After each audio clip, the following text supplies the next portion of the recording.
오늘 살펴볼 하나님의 말씀은 사도행전 2장 말씀, 오순절 날에 일어난 성령 강림 사건에 관한 말씀입니다.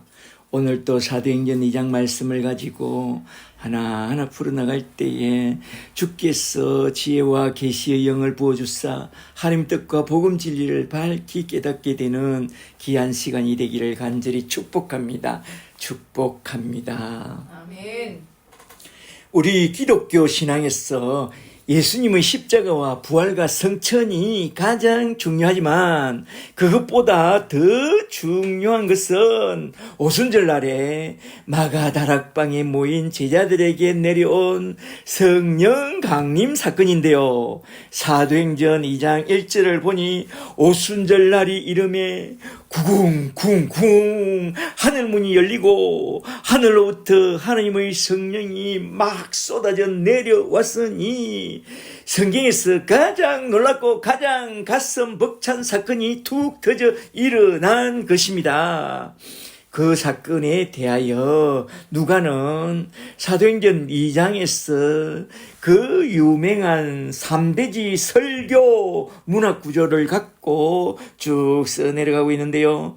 첫째 대지에서 성령이 바람같이 불같이 임하니 모인 무리가 성령을 딱 받고 또한 성령 충만을 받는 그 장면이 쭉 나오고, 둘째 대지에서는 성령에 이끌려 베드로가 필두로 나서서 천국 복음을 전파하는 그 장면이 딱 나온 후에, 셋째 대지에서는 사도들이 전한 그 복음을 받은 자들이 성령에 이끌려 사도들의 가르침을 받아 서로 교제하며 자신이 가진 모든 것을 다 내어놓고 함께 나누었으니 온 교회의 공동체가 너무나도 기뻐하는 그 장면이 딱 나오면서 사도행전 2장은 딱 끝이 나는데요. 오늘은 그 유명한 오순절 날에 강림하신 성령을 딱 받자마자 성령 충만을 딱 받아서 모두가 하나가 된 하나님 나라 천국 교회 공동체의 이상적인 삶을 중심으로 하여 크게 세 대지로 나누어서 한번 쭉 살펴보고자 합니다. 한번 잘 들어보세요. 첫째로 먼저 첫 번째 대지로 넘어가서 사도행전 2장 1절부터 4절에 나온 말씀, 오순절 날에 바람같이 불같이 강력하게 임한 성령과 함께 딱 받게 된 성령 충만에 대하여 한번 쭉 살펴보도록 하겠습니다. 1절부터 잘 보세요. 2장 1절에 구궁궁궁 오순절 날이 이름에 그들이 다 같이 한 곳에 모여 있더니, 말하자면 예수님이 마지막으로 남긴 말씀, 하나님 나라의 일을 잘 감당하려면 반드시 하나님이 약속하신 성령을 딱 받아야 한다는 그 말씀을 붙잡고 강력하게 기도하던 그 마가다락방에 하늘문이 열리고 하늘로부터 성령이 훅 쏟아져 내려오는데, 2절을 잘 보세요. 2절에 홀연히 하늘로부터 급하고 강한 바람 같은 소리가 있어 그들이 앉은 온 집에 가득하며, 말하자면 그분이 방 안으로 쑥 들어오는 그 순간 급하고 강한 바람 같은 인기척이 들리고 또 불의 해가 갈라지는 것들이 보여 그들 각 사람 위에 하나씩 임하더니, 말하자면 성령이 그들 영혼 속에 바람같이 불같이 생수같이 강력하게 훅 차고 들어왔으니 이걸 성령 세례라고 하죠. 4절에 바로 그때 그들은 모두 다 성령의 충만함을 받고 성령이 말하게 하심을 따라 다른 언어들로 헤테로 글루사이스, 개상한 방언이 아니라 다른 나라 언어들로 말하기 시작하니라. 아멘. 이게 바로 오순절 날에 일어난 놀라운 세 가지 사건이었다고 딱 말씀하고 있는데요. 첫째는 성령을 딱 받고, 둘째는 성령의 충만함을 딱 받고, 셋째는 다른 언어들로 말하기 시작했다는 것입니다. 여기에 나온 오순절 날에 일어난 그 사건이 갖고 있는 가장 큰 의미는 뭘까요? 그건 구약에서 예언한 말씀이 성취된 그런 날이라는 것입니다. 말하자면 오순절 날에 요엘서와 에스겔서를 통하여 약속하신 성령을 딱 내려 보내준 그런 날로서 약속하신 성령이 내려온 바로 그 순간 마치 에스겔 골짜기의 마른 뼈들에게 생명의 기운인 성령이 들어가서 그들이 다 살아나 극히 큰 군대를 이루어 고국으로 돌아오듯이 마가 다락방에 함께 모인 메마른 영혼들 속에 성령의 생기가 훅 들어가니 그들의 영이 다 살아나서 극히 강한 하나님의 교회를 이루어 영혼의 고국인 저 천국을 향하여 척척 나아가더라. 이게 바로 오순절에 일어난 가장 의미 있는 사건이었죠. 그렇게 해서 첫째로 오순절 날에 임한 성령은 어떻게 임했느냐? 바람같이 불같이 생수같이 세차게 임했으니 마치 그들이 물세례를 받을 때처럼 성령의 불세례를 딱 받게 된 것입니다. 그렇다면 둘째로 성령의 충만은 언제 받았느냐? 성령이 바람같이 불같이 생수같이 임한 바로 그 순간에 성령의 충만을 받았으니 성령 충만 따로 임한 게 아니라 성령을 받는 그 순간에 성령 충만을 받은 것입니다. 저 이단들이 말하는 세컨드 블레싱 같은 것은 없었습니다.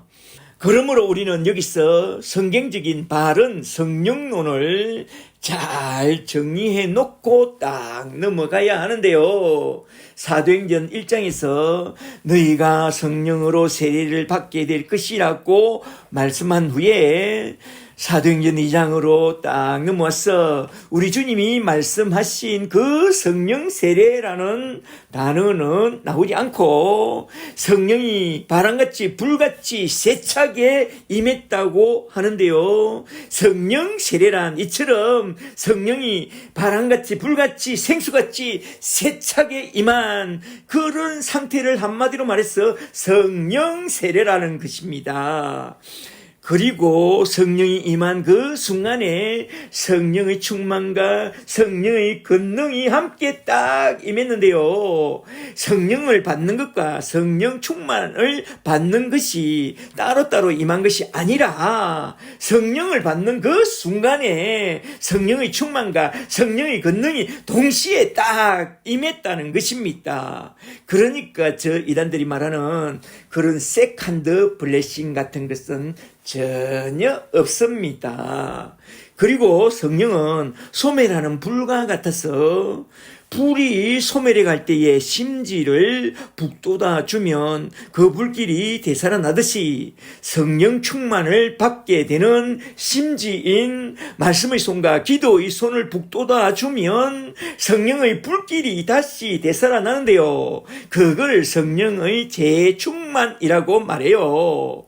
이건 저 이단들이 말하는 세컨드 블리싱과 전혀 다른 그런 개념이라는 것을 잘 알아두세요.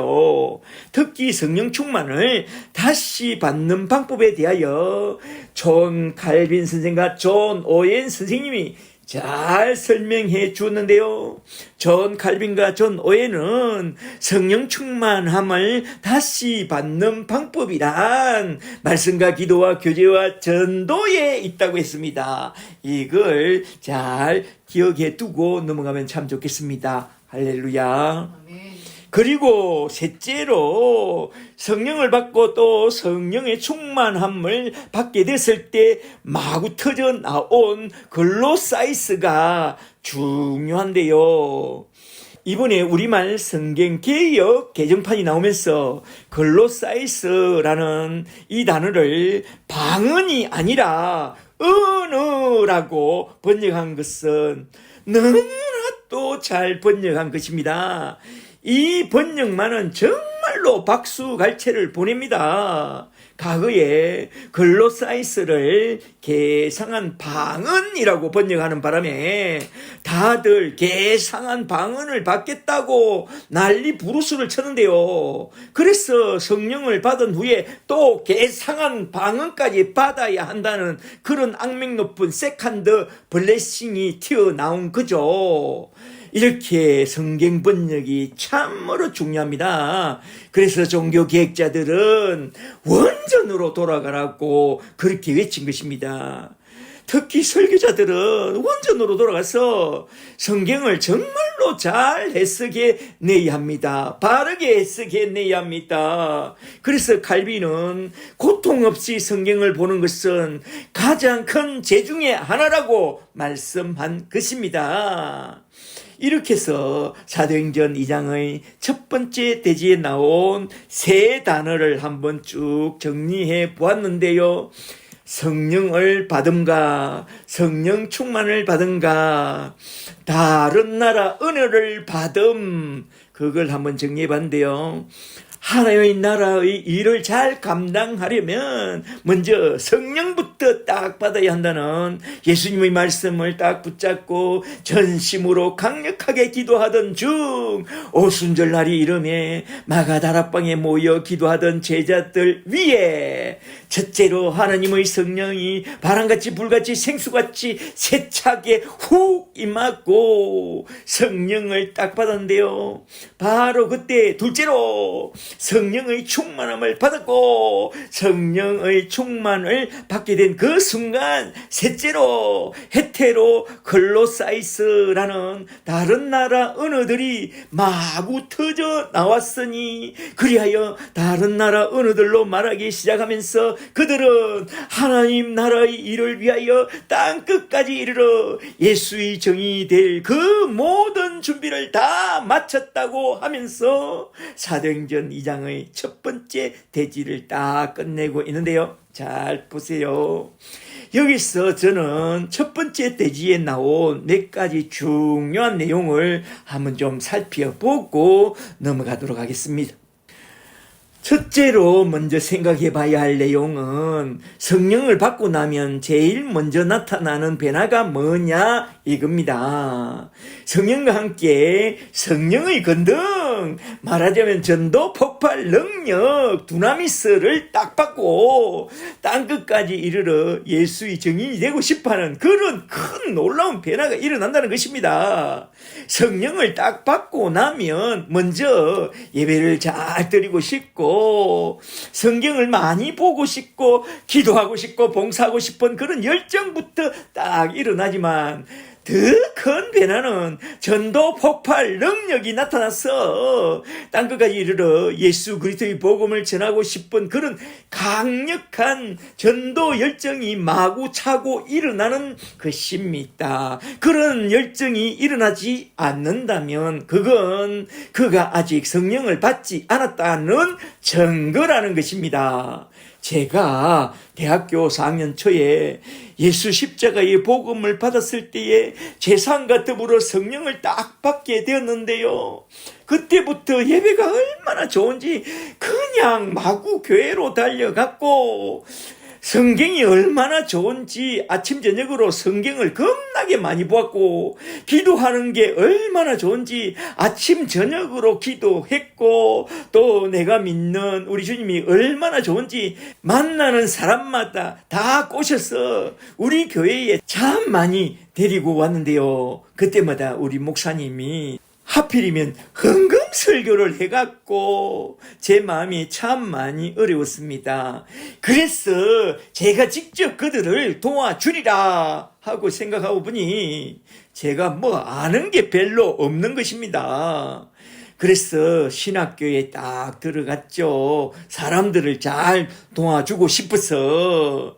그 당시 교회들은 부흥을 위해서 부흥 집회만 했지 성경 공부나 제자 훈련 같은 것은 거의 없었습니다. 그런데 문제는 제가 신대원에 들어가니 조직신학, 성경신학, 역사신학, 설교신학, 성교신학, 5대 신학을 공부하게 됐는데요. 그건 설교에는 큰 도움이 되어도 나 같은 전도자에게 필요한 것은 성경으로 사람들을 구원으로 인도하는 그런 전도와 양육이었는데, 그걸 배우려고 신대원에 갔는데 그런 것은 하나도 안 가르쳐 주니, 그래서 제가 기도하고 또 기도하다가 우연 같지만 필연적인 하나님의 인도로 캠퍼스 선교단체에 들어가게 되었고, 그 모임에서 전도와 양육과 제자 훈련을 하나하나 배우게 되었는데요. 제가 그때가 신대원 3학년 때였죠. 그때 저는 마치 천국에 다시 들어온 것 같이 너무나도 좋았습니다. 지금도 그때 캠퍼스 선교단체에서 배운 제자훈련 논리로 전도하고 양육하고 사람들을 하나하나 돕는 그게 얼마나 신나고 좋은지, 전도자로 사는 게 너무나도 행복하고 참 좋습니다. 여러분도 복음과 함께 성령을 딱 받고 제자 훈련까지 잘 받고 정말로 신나고 행복한 그런 전도자들이 다 되시기를 주 예수 그리스도의 이름으로 간절히 축복합니다. 축복합니다.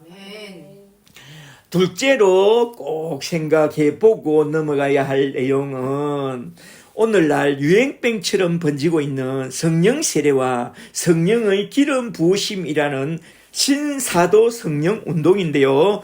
이건 반드시 한번 딱 짚어보고 넘어가야 합니다. 오늘날 한국 교회뿐만 아니라 세계 교회에 큰 무리를 일으키고 있는 신사도 성령 운동이 큰 문제인데요.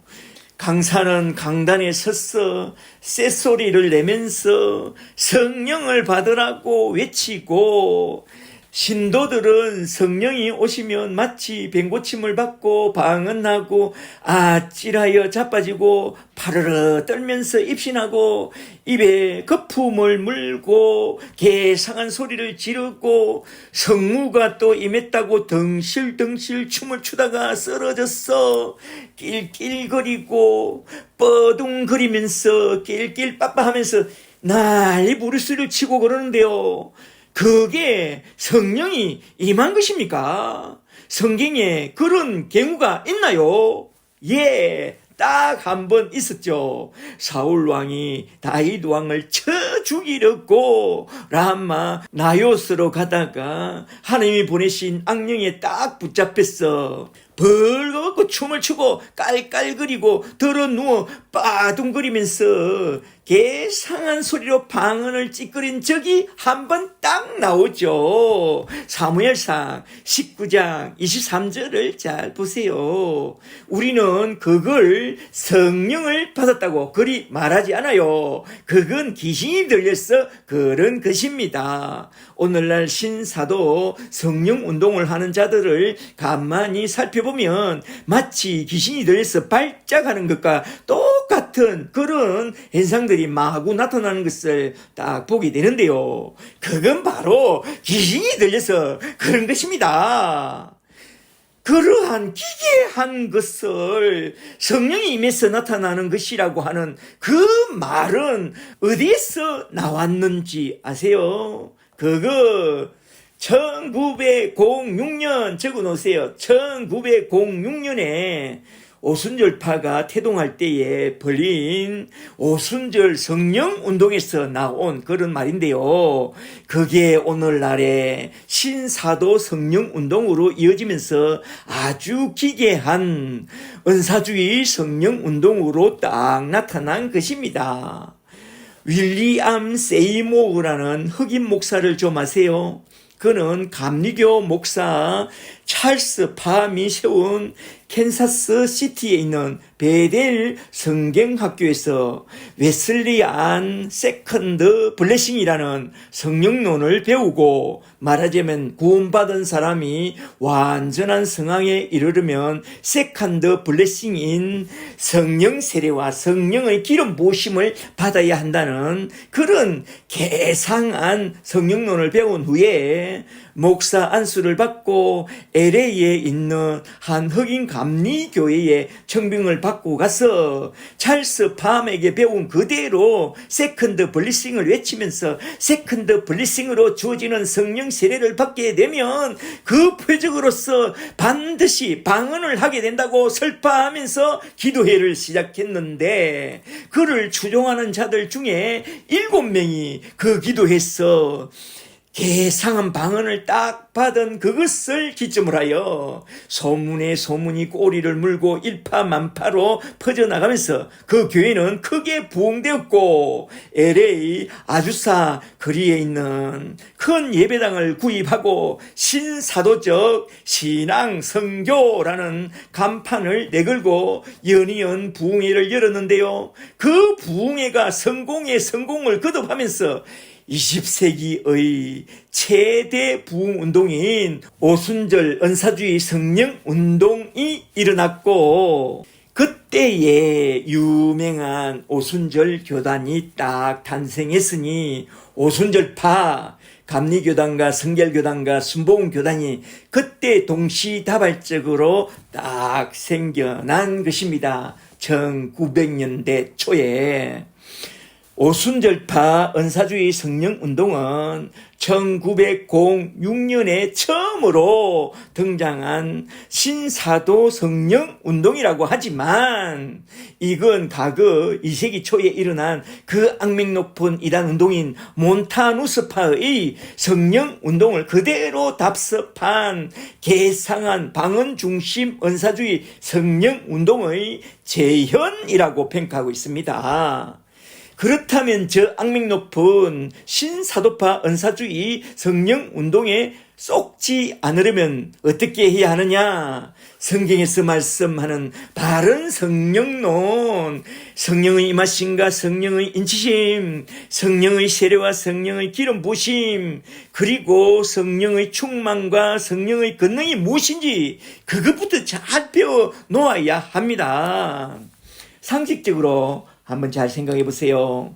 그 거룩한 성령이 임하시는데 어떻게 그런 기괴한 방언을 하고 개상한 소리를 지르고 개상한 춤을 추다가 쓰러져서 낄낄거리고 빠둥거리고 그럽니까? 정말로 거룩한 성령이 임하고 하나님의 성령을 딱 받게 되면 우리 주님과 그의 사도들처럼 좀 더 거룩해지고 좀 더 겸손해지고 좀 더 온유한 성품이 나타나면서 세상으로 나아가서 오직 예수 십자가의 복음만 전하는 그런 예수의 증인이 되지, 신사도파 성령 운동을 하는 그런 사람들처럼 그 개상하고 기괴한 방언 운동으로 달려나갔지 않습니다. 성령은 예수를 증언하는 영이라고 했습니다. 성령이 오시면 성령 운동을 부추기는 게 아니라 땅 끝까지 이르러 예수를 증언하는 대로 나아가게 한다는 것을 우리는 잘 알아야 합니다. 그러므로 우리는 성경에서 말하는 성령의 역사와 성령론을 정말로 제대로 잘 배워 놓아야 합니다. 할렐루야. 여기서 셋째로 우리가 깊이 생각해 보고 넘어가야 할 내용은 성경적인 바른 성령론인데요. 성령의 임하심과 성령의 인치심, 성령 세례와 성령의 기름 부심과 성령의 내주, 그리고 성령의 충만과 성령의 권능까지 성령론에 대해서 한번 쭉 정리해 놓고 넘어가는 게 참 중요합니다. 제가 박사과정을 공부하면서 어거스틴의 성령론에 관하여 논문을 준비하면서 성령론에 대하여 어마어마하게 3년 동안 연구했는데요. 우리 신앙에서 성령 구원론이 너무나도 중요하니까, 그리고 또 대부분의 이단이 잘못된 성령론에서 딱 나오니까 저는 성 어거스틴과 존 칼빈과 존 오웬의 성령론을 비롯해서 헤르만 바빙크와 찰스 하지와 존 머레이의 조직신학과, 루이스 불꽃과 안토니 후쿠마의 조직신학과, 또 한국이 낳은 세계적인 석학 서철원 박사의 기독론과 성령론을 얼마나 많이 읽고 또 정리했는지, 이런 책들은 지금도 제 머릿속에 장별로 거의 다 딱 새겨져 있는데요. 제가 설명해주는 이 성령론이 가장 정통적인 계획주의 해석임을 잘 알고 가슴에 잘 새겨 놓으세요. 여기서 먼저 성령의 임하심과 성령의 내주부터 시작하여 성령 세례와 성령의 인치심과 성령의 기름 부으심까지 잘 정리해 놔야 하는데요. 예수님을 통해서 한번 쭉 살펴보도록 하겠습니다. 누가복음 1장 35절을 잘 보면 천사가 마리아에게 나타나서 말합니다. 누가복음 1장 35절에 성령이 너에게 임하시고 지극히 높으신 이의 능력이 너를 덮으리니 이름으로 나실 바 거룩한 이는 하나님의 아들 예수라 하라. 이렇게 예수님이 이 세상에 내려오실 때에 먼저 성령의 임하심으로 잉태하여 딱 태어납니다. 그리고 누가복음 2장 40절을 잘 보면 예수님은 자랄 때도 성령에 이끌려 자라났고, 누가복음 4장 1절을 잘 보면 예수님이 사역을 시작할 때도 성령에 이끌려 강야로 나가면서 사역을 시작했다고 말하는데요. 누가복음 4장 18절에서 예수님이 처음으로 회당에 서서 설교한 메시지를 보면 성령의 임하심과 성령의 기름 부으심부터 딱 선포하고 있는데요. 잘 보세요. 누가복음 4장 18절에 주의 성령이 내게 임하셨으니 이는 가난한 자에게 복음을 전하게 하시려고 내게 기름을 부으시고 나를 보내사 포로된 자에게 자유를, 눈먼 자에게 다시 보게 함을 전파하며 주의 은혜의 해를 전파하려 하심이라. 아멘.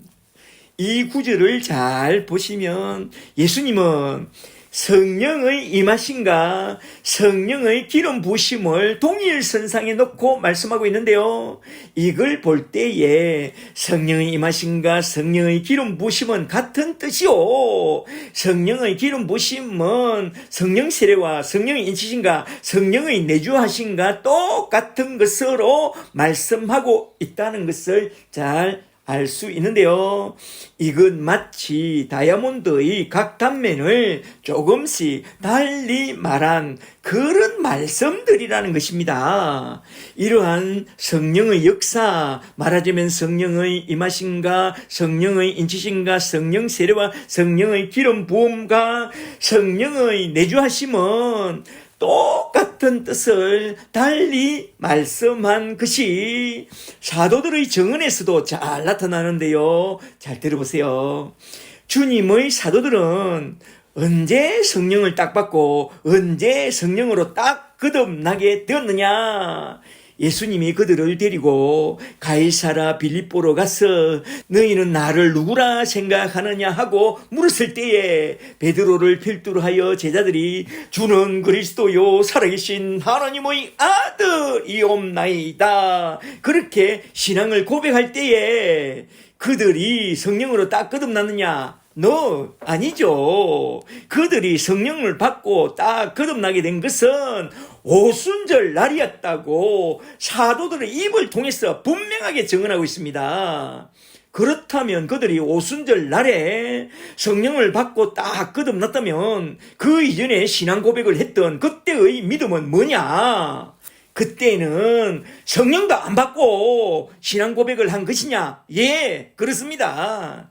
그들이 성령을 받기 전에도 신앙 고백은 했으나 성령으로 딱 거듭나지 않았기 때문에 십자가의 고난 앞에서 자신의 믿음을 지킬 수가 없어서 그렇게 배반의 장미들이 된 것입니다. 그렇다면 사도들이 오순절 날 이전에 예수를 믿고 다른 것은 무엇이냐? 그건 주님이 불러주시니 그게 좋아서 그냥 우리 주님을 믿고 따랐던 것입니다. 그렇다면 예수를 주와 그리스도로 고백한 그 신앙 고백은 무엇이냐?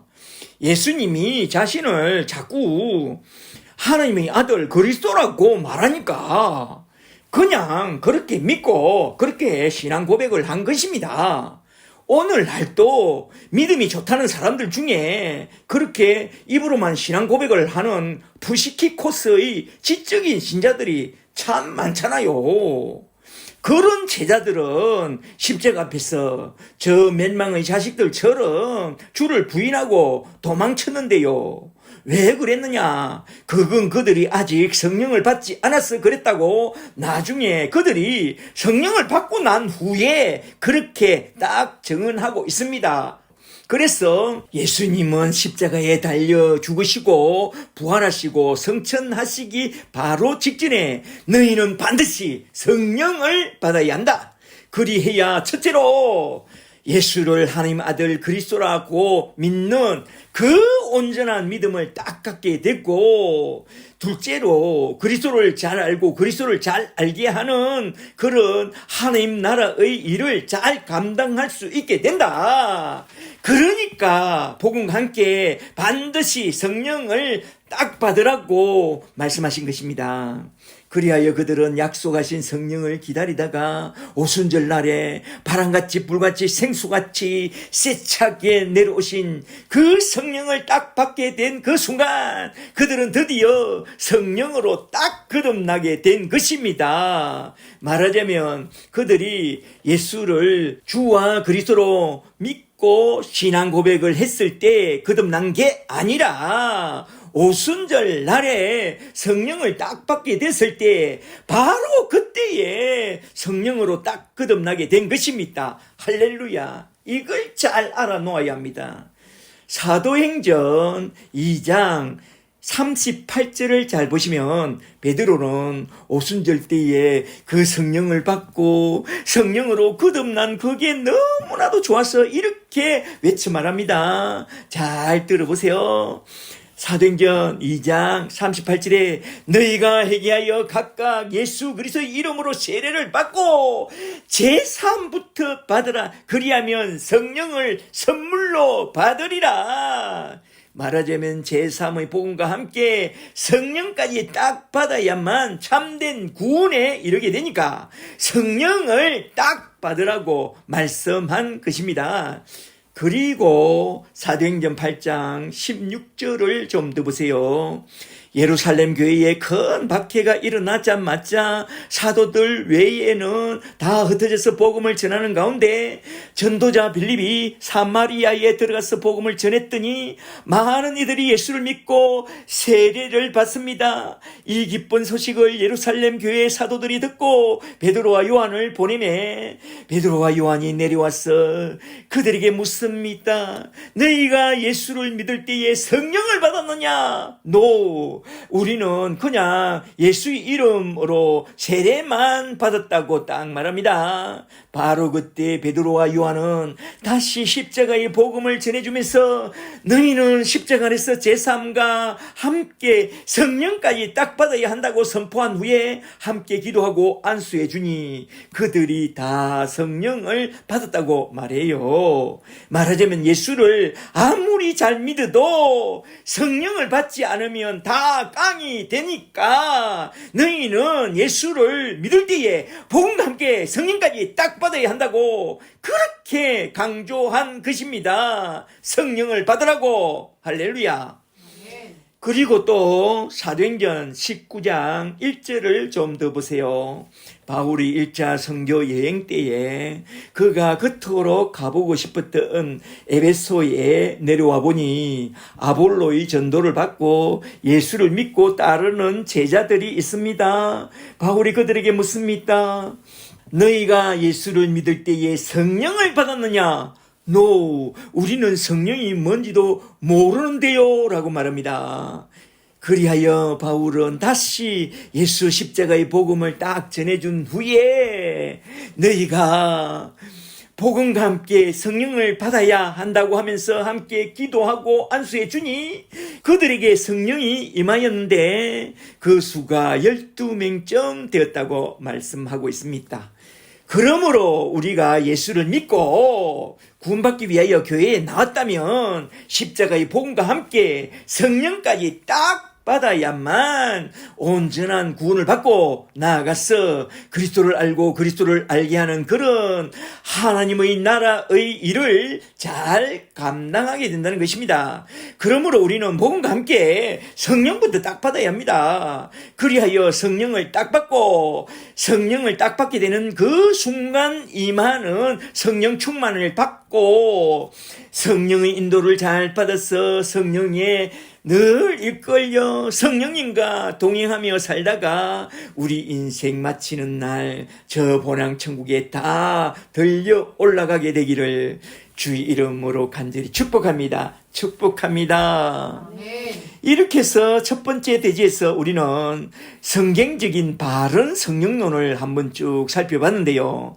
여기서 우리가 꼭 기억해 놓고 넘어가야 할 것은 복음과 함께 성령을 딱 받자마자 바로 성령의 충만함을 받게 된다는 것과 또 성령을 받는 것과 성령 세례와 성령의 기름 부으심과 성령의 인치심은 다 같은 말이요. 성령의 충만과 성령의 권능은 성령을 딱 받게 될 때에 함께 임하는 그런 성령의 역사라는 것을 잘 알아놓고 넘어가면 참 좋겠습니다. 잘 아시겠죠? 이제 그 다음으로 넘어갑니다. 이제 두 번째 대지로 넘어갔어. 사도행전 2장 5절부터 41절에 나온 베드로의 설교를 통해서 설교는 이렇게 하라고 하는 누가의 메시지를 한번 쭉 살펴보도록 하겠습니다.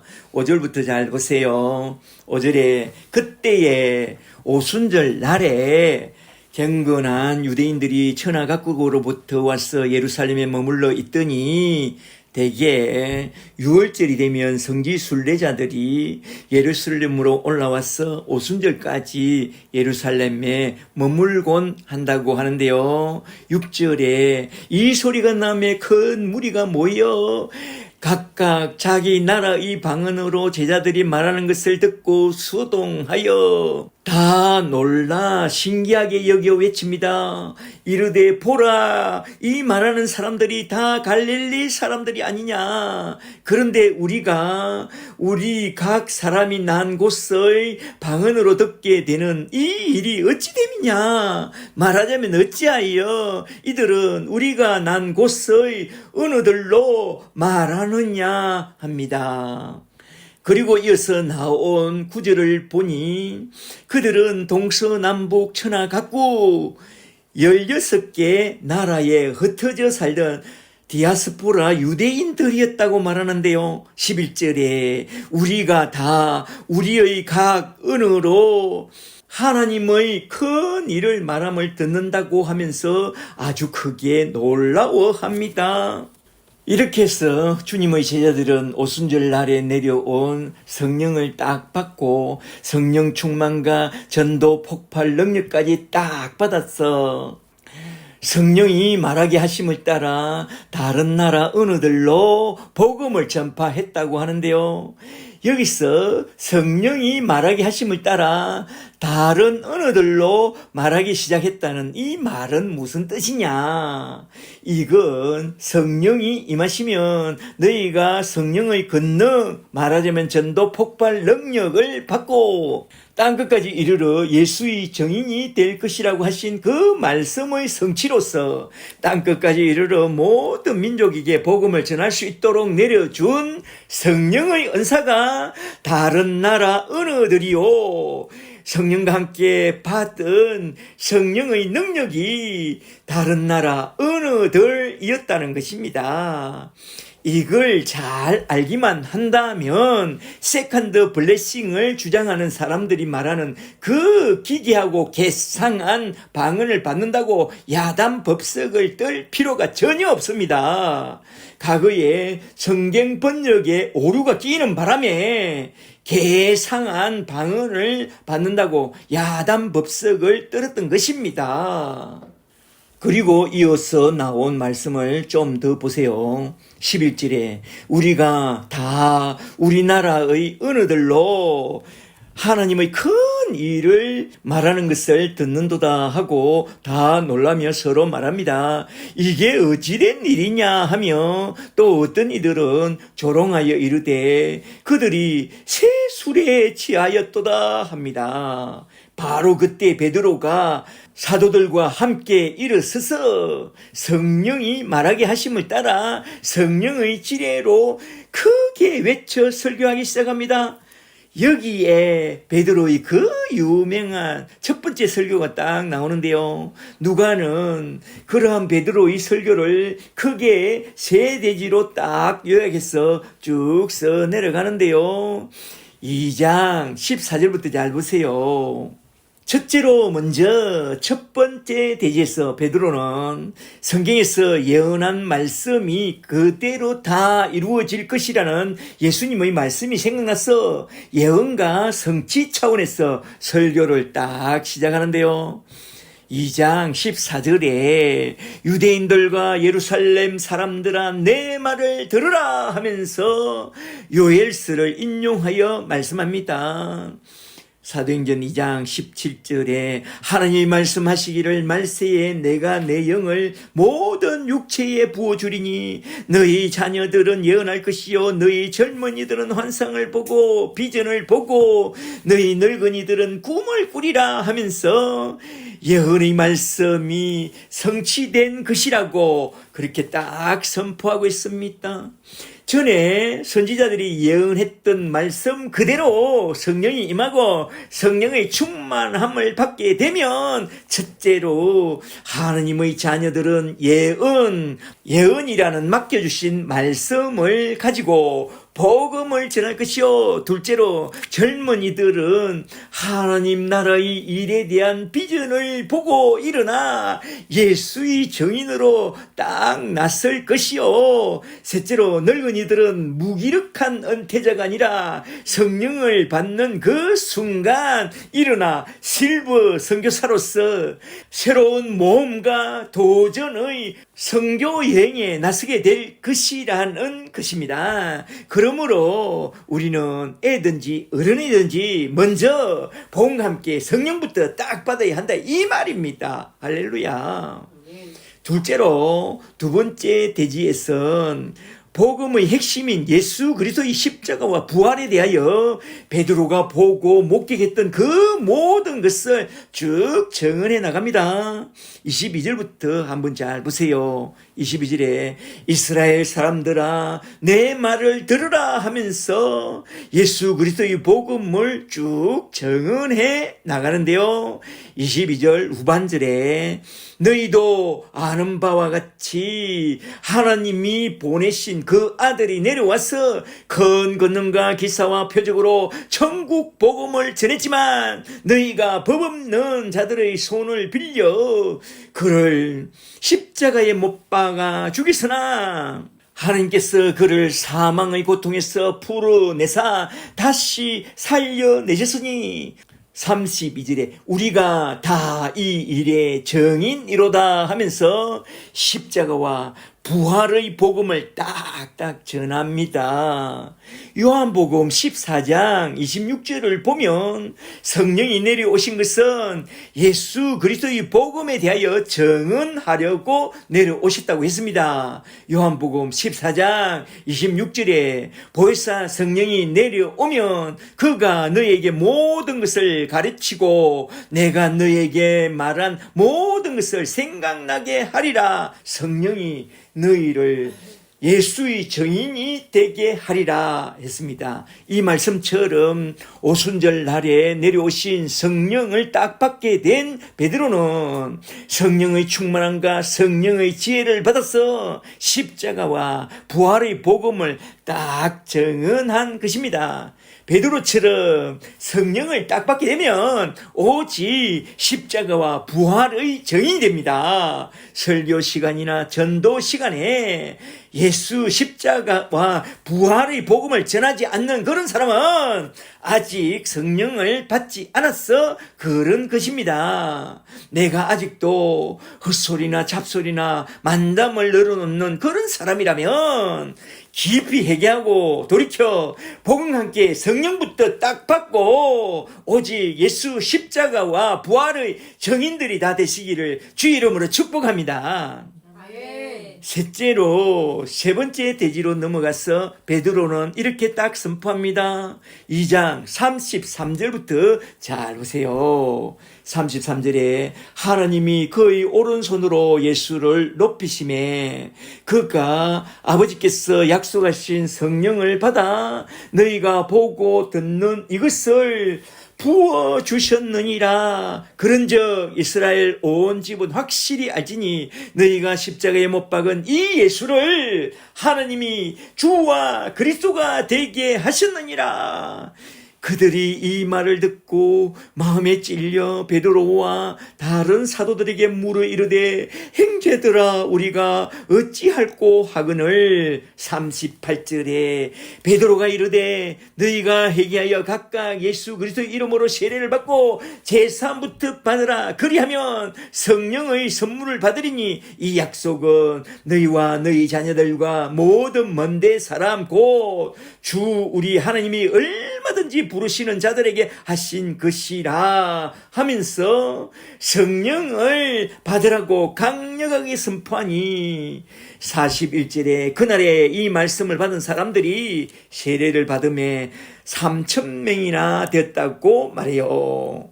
여기서 베드로가 결론적으로 강조한 말씀은 우리 기독교 신앙에서 예수님의 십자가와 부활과 성천이 가장 중요하지만 그것보다도 더 중요한 것이 있으니 반드시 복음과 함께 성령을 딱 받아야 한다는 것입니다.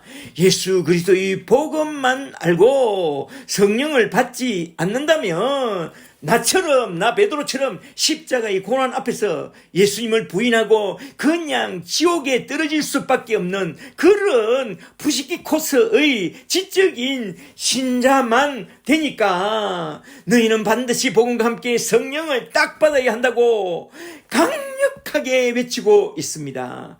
이게 베드로가 설교한 결론 말씀인데요. 그러니까 너희는 성령을 딱 받아야 한다 이 말입니다. 이렇게 설교한 우리 베드로 형님의 설교가 참으로 유명한데요. 많은 설교학자들은 우리 베드로 형님이 설교한 이 설교에 대하여 이렇게 평가합니다. 설교학적으로 볼 때 이 설교는 논리와 전달과 설득 차원에선 거의 빵점에 가깝다. 그러나 효과 면에선 강력한 설교였다고 말합니다. 이러한 베드로의 설교의 중요한 점은 첫째로 하나님의 구속 경륜과 둘째로 예수 십자가의 복음과 셋째로 성령의 역사까지 말하자면 성부의 일과 성자의 일과 성령의 일을 다 담아내고 있는 그런 최고의 모범 설교라고 해요. 많은 설교학자들은 설교를 잘 하려면 설교의 구성과 논리와 전달력과 설득력을 잘 배워야 한다고 말합니다. 그런데 말입니다. 베드로는 그 설교학을 누구에게 배웠죠? 이 세상에서 유일무이한 설교의 대가이신 우리 주님 예수님에게 배웠잖아요. 그런데 설교학적으로 빵점이라고요?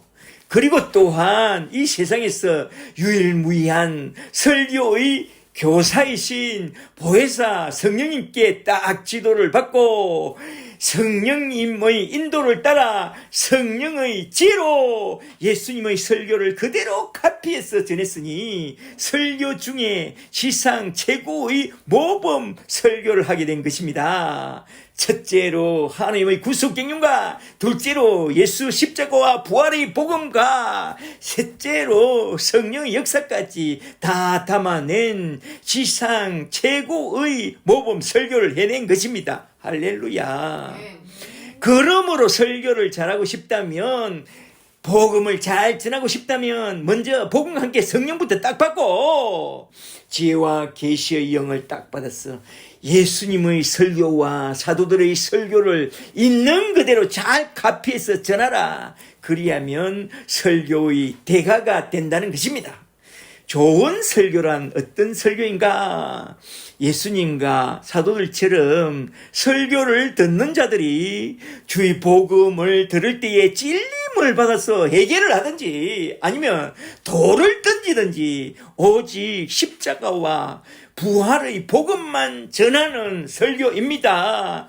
그것이 좋은 설교입니다. 그런데 오늘날 설교학은 청중을 감동시키는 설교를 해야 한다느니 청중이 필요한 문제와 시사와 상식을 신문으로부터 얻어와서 설교를 해야 한다느니 또 청중의 필요와 고객의 필요를 따라 소비자 중심적인 설교를 해야 한다고 그렇게 말하는데요. 그러면 안 됩니다.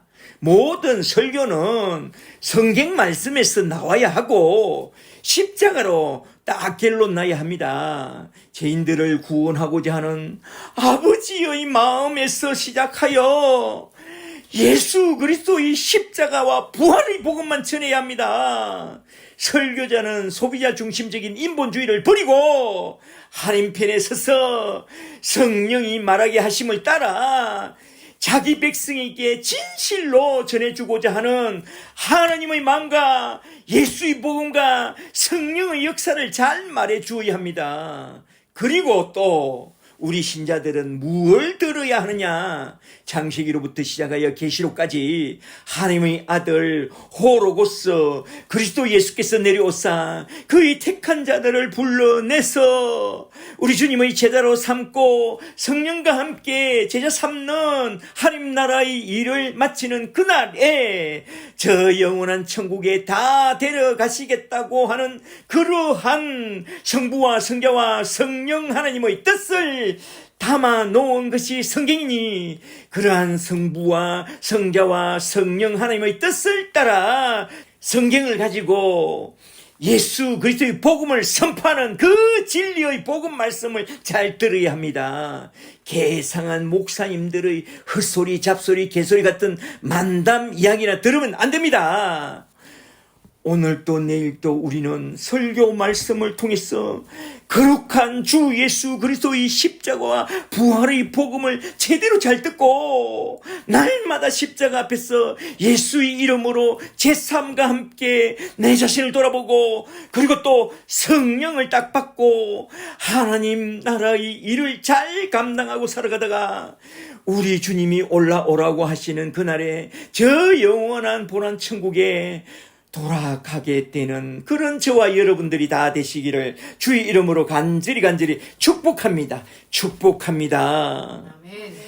이제 세 번째 대지로 넘어가서 사도행전 2장 42절부터 47절에 나온 초대교회 공동체의 아름다운 모습, 예수를 믿고 제사함과 더불어 성령을 딱 받은 신자들이 함께 모여서 새롭게 출범하는 초대교회 공동체의 아름다운 모습을 통해 교훈한 말씀을 한번 좀 살펴보고 딱 마치고자 합니다. 41절을 보니 복음을 듣고 회개하고 돌아와 예수를 믿고 성령을 받은 자들이 3,000명이나 되었는데요. 그들도 오늘날 전도 집회에 나온 사람들처럼 그냥 다 흩어졌나요? 아니죠. 아닙니다. 335로 소그룹으로 모여서 양육을 딱 받게 됐다고 그렇게 말씀하고 있습니다. 한번 잘 보세요. 첫째로 41 2절을 잘 보세요. 그들이 모여 사도의 가르침을 받아 서로 교제하며 떡을 떼며 기도하기를 힘쓰며 양육을 잘 받았다고 해요. 성령을 받았으면 더욱 힘써 성경을 더 잘 배워야 합니다. 전에는 나를 위하여 조금 배웠으나 이제는 하나님 나라 일을 위하여 더 많이 잘 배워야 합니다. 둘째로 44절을 잘 보세요. 믿는 사람들이 다 함께 모여 모든 물건을 서로 통용하고 유무상통하고 또 재산과 소유를 팔아 각 사람의 필요를 따라 나눠주는 그런 아름다운 천국 공동체를 이루고 살아갑니다. 우리 교회도 이러한 아름다운 나눔이 있는 그런 복된 주님의 교회 공동체가 되기를 원합니다. 아멘. 셋째로 46절을 잘 보세요. 그들이 날마다 마음을 같이하여 성전에 모이기를 힘쓰며 예배 드리려고 모였겠죠. 집에서 떡을 떼며 기쁨과 순전한 마음으로 음식을 나누어 먹고 하나님께 영광을 돌리니 온 백성이 그들을 칭송했다고 해요. 우리 교회도 이런 복된 하나님 나라 교회 공동체가 되기를 원합니다. 아멘. 그들은 교회라는 큰 건물은 없었지만 금과 은은 없으나 주 예수 그리스도의 이름으로 서로 나누어 주고 모였다 하면 서로 헤어질 줄 모르고 함께 교제하고 함께 쉐어링하는 그게 얼마나 좋았던지. 교회가 좋았어. 학교나 직장에 갈 때 들러서 기도하고 일을 마치고 집으로 돌아갈 때도 예배당에 들러서 기도하고 교제하고 돌아가는 그런 성도들이 되었으니 우리 교회 사람들도 그러한 복된 성도들이 다 되시기를 주의 이름으로 간절히 축복합니다. 축복합니다. 아멘. 이제 끝으로 에베소서 5장에 나온 말씀을 한번 좀 결론적으로 생각해보고 딱 마치고자 하는데요. 우리는 에베소서 5장 18절에 나온 그 말씀처럼 성령으로 세례받고 성령으로 충만함을 받아서 그리스도의 말씀이 우리 속에 풍성히 가여 모든 죄로 피차 가르치며 건면하고 시와 찬송과 신령한 노래들로 함께 노래하며 감사하는 마음으로 하나님을 찬양하고 또 그리스도를 경외함으로 피차 복종하며 가정에 쓴 부부지간에 부자지간에 직장에 쓴 선후배 지간에 상사와 부하 간에 서로 섬겨주며 가정에 쓰나 직장에 쓰나 캠퍼스에 쓰나 보내심을 받은 그곳에서 그리스도를 잘 알고 그리스도를 잘 알게 하는 그런 우리 주님의 제자와 예수의 증인들이 다 되시기를 주의 이름으로 간절히 축복합니다. 축복합니다. 할렐루야. 아멘.